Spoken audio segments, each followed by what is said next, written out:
Ya, breaking to the news, breaking news. Selamat malam teman-temanku semuanya. Semoga sehat-sehat semua. Ini langsung saja ya. Akhirnya ini keputusan soal PSSI untuk kelanjutan naturalisasi dari Jordi Amat ini mulai menemui titik terang ya. Karena kita tahu selepas kepindahan beliau ke Johor Darul Azim ini di Indonesia khususnya ini terjadi pro kontra terkait kepindahan beliau dan bahkan sampai ada yang ingin untuk Jordi Amat ini tak jadi dinaturalisasi dan semua akhirnya kembali ke federasi, dalam hal ini PSSI.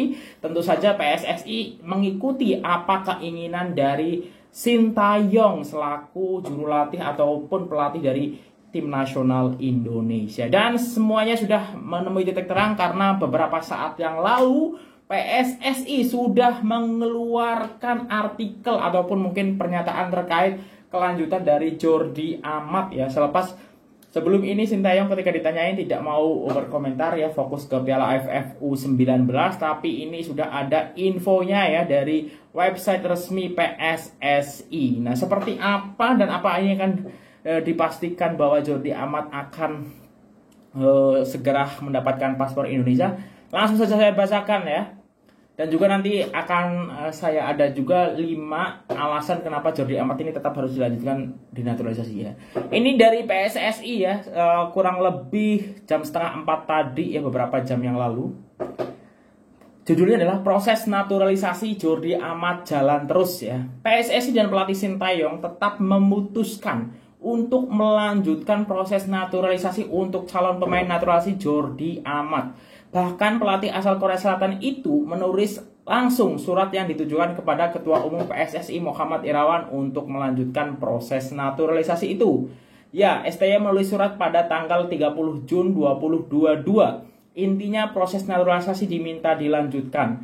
Kami sebagai federasi dan tentu arahan dari Ketua Umum akan melanjutkan. Karena naturalisasi 3 pemain senior termasuk Jordi adalah keinginan Sintayong. PSSI akan mendukung semua keinginan pelatih termasuk melakukan pemusatan latihan dimanapun, kata Yunus Nusi yang juga mantan Ketua Asosiasi Provinsi PSSI Kalimantan Timur itu. Seperti yang diketahui, kepindahan Jordi Amat ke klub Malaysia JDT sempat menuai pro dan kontra. Namun ia memastikan komitmen untuk terus melanjutkan proses naturalisasi sehingga menjadi WNI. Saya selalu siap dan akan memberikan yang terbaik untuk Indonesia, janji Jordi.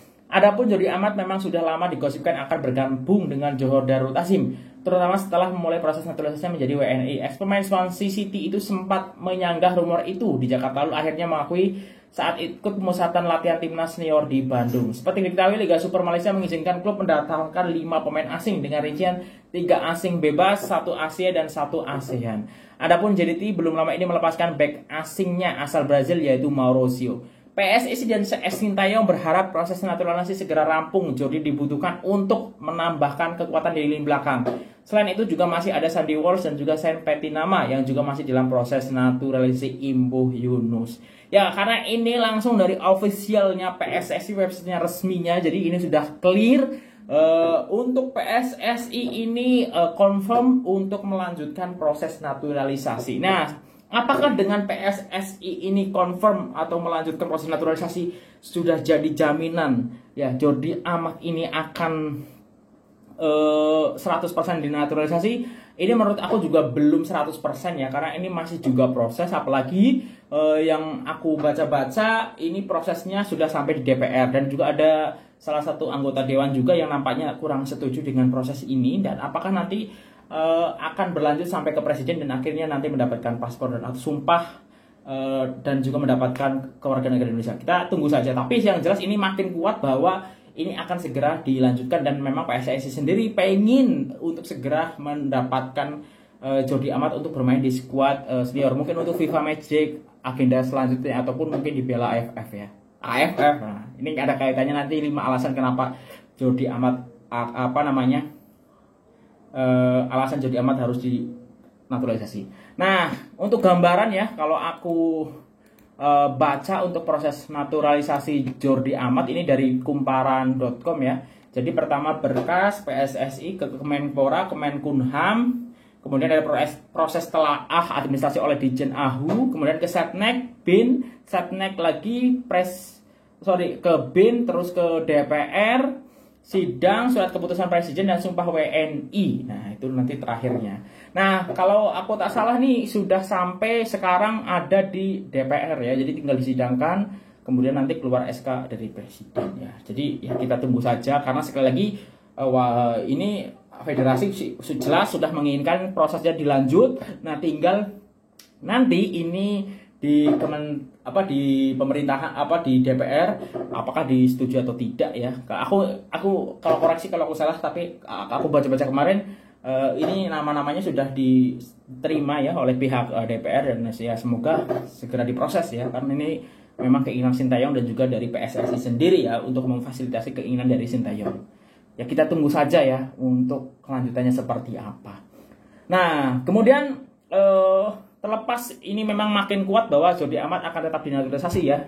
5 alasan proses naturalisasi Jordi Amat wajib dilanjutkan. Nah, ini berdasarkan infografis dari okezone.com ya. Ini 5 alasan ya yang membuat kenapa sih Jordi Amat tetap harus dinaturalisasi. Yang pertama adalah pengalaman main di Eropa. Ini semua kita tahu ya, pernah merumput di sejumlah kasta teratas Liga Spanyol dan mentas Liga Inggris bareng Swansea City ya. Kita tahu lah ya, dulu waktu duet dengan Michu ya kalau aku tak salah ya. Nah, sebelumnya juga pernah beberapa klub di Liga Spanyol kasta tertinggi. Kemudian yang poin kedua, sebelum gabung Darul Ta'zim, Jordi Amat kapten klub kasta teratas Liga Belgia Kassiupen ya. Jadi bukan kaleng-kaleng ya kalau pemain apalagi di level tertinggi Belgia kita tahu di ranking FIFA cukup baik ya, walaupun kita tahu kebanyakan pemain top Belgia ini bermain di luar Belgia ya, tetapi tetap saja bermain di Liga Belgia adalah ya mungkin tier 2-nya ya kalau di Eropa, tetapi itu adalah ya tetap kompetisinya tetap level tinggi gitu. Dan Jordi Amat ini adalah kaptennya cuy. Jadi memang secara pengalaman, secara kepemimpinan tak perlu dipertanyakan lagi. Ya, dan kenapa di sini sebelum gabung JDT ya, karena sekali lagi sebenarnya untuk menilai seorang pemain ya dilihat track record yang sudah indikatornya sih yang sudah terlihat ya, itu berdasarkan pengalamannya Jordi Amat. Untuk ke selanjutnya ya ini kan kita tunggu saja, kalau misalnya memang performanya turun ya tinggal tak dipakai lagi, kan itu sebenarnya macam itu ya. Kemudian yang ketiga, main di kompetisi 10 besar Asia. Nah, ini ada kaitannya dengan Liga Super Malaysia yang ada JDT-nya itu.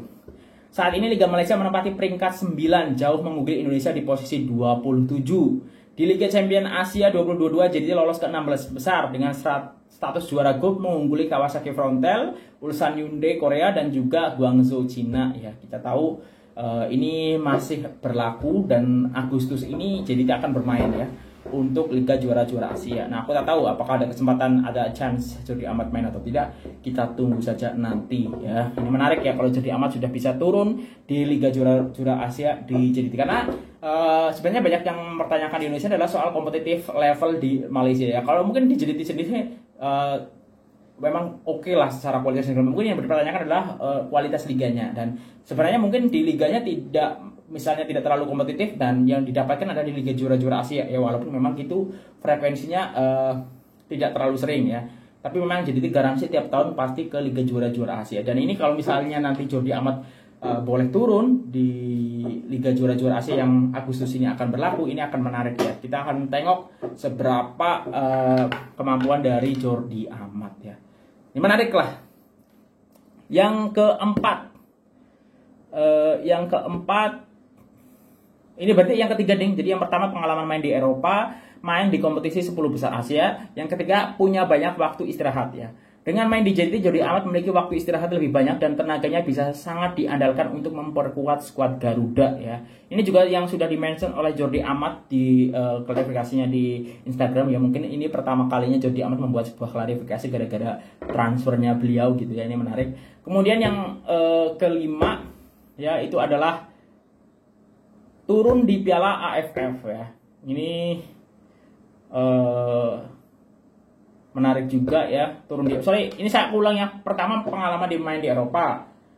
Kedua, main di kompetisi 10 besar Asia, punya banyak waktu istirahat. Yang keempat, turun di Piala AFF ya. Ketika di Piala AFF boleh kompetisi atau turnamen di Malaysia biasanya sudah selesai atau dihentikan sementara ya. Nah, ini tidak akan berlaku ya apabila memang Jordi Amat ini bermain di Eropa ya, karena ketika AFF ini agak sukar lah untuk mendapatkan izin bermain di timnas ya. Tapi kalau misalnya bermain di Malaysia memang ada lebih ini ya, biasanya kalau AFF ini kan ajang paling besar di Asia Tenggara, biasanya ini kompetisi internal itu menyesuaikan ya, karena ada pemain-pemain yang dipanggil. Nah, ini menarik ya.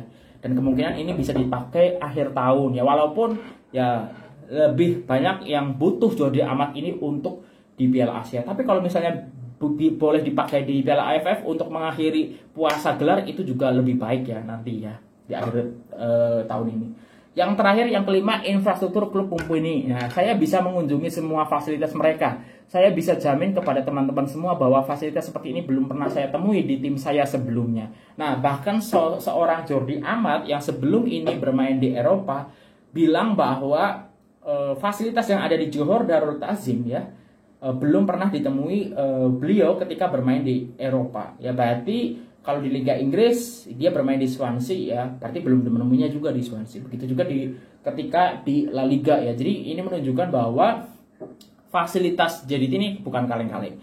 Dan aku memang setuju ya bahwa salah satu yang menurunkan kualitas itu tingkat kompetitif level liga ya. Tetapi tidak hanya itu saja. Kita tahu memang JDT ini adalah campaign ke-9 kali untuk juara beruntun ya. Tetapi tidak hanya kompetisi saja ya. Ini ada fasilitas ya, internal squadnya, programnya, ya, dan manajemennya, ya, pokoknya banyaklah unsur yang memenuhi untuk membuat pemain ini tetap kompetitif, walaupun misalnya kompetisi internalnya tidak terlalu kompetitif. Misalnya JDT ya, di Malaysia kan tidak terlalu kompetitif untuk JDT, tetapi ketika JDT bertemu dengan klub-klub Asia, mereka tetap bisa kompetitif dan bahkan lolos ke 16 besar Liga Juara-Juara Asia ya. Itu 5 alasan proses naturalisasi Jordi Amat wajib dilanjutkan versi dari OKZone. Sekali lagi, Federasi Sepak Bola Indonesia, PSSI sudah clear bahwa akan melanjutkan proses naturalisasi, dan sekarang kalau aku tak salah ini sudah ada di DPR, jadi tinggal sidang. Selepas itu nanti ada keputusan presiden, baru nanti sumpah ya keluarga negara. Ya, semoga aku sendiri berharap ini segera selesai dan Jordi Amat bisa segera join dengan tim nasional Indonesia untuk FIFA Matchday terdekat. Ya, syukur-syukur bisa dipakai Piala AFF, tapi yang paling penting adalah bisa digunakan untuk Piala Asia. Yang kita belum tahu Piala Asia ini akan diselenggarakan di mana. Syukur-syukur kalau Indonesia biddingnya ini diterima dan jadi tuan rumah. Ini sangat kesempatan lah untuk mengakhiri sejarah Indonesia tidak bisa lolos dari penyisihan atau kualifikasi grup Piala Asia. Seperti itu. Kita tunggu beberapa hari ke depan atau mungkin beberapa minggu atau beberapa bulan terkait statusnya Jordi Amat untuk mendapatkan kewarganegaraan Indonesia. Itu aja, kalau ada kesalahan aku mohon maaf. Terima kasih sudah menonton. Sehat-sehat semuanya. Wassalamualaikum warahmatullahi wabarakatuh.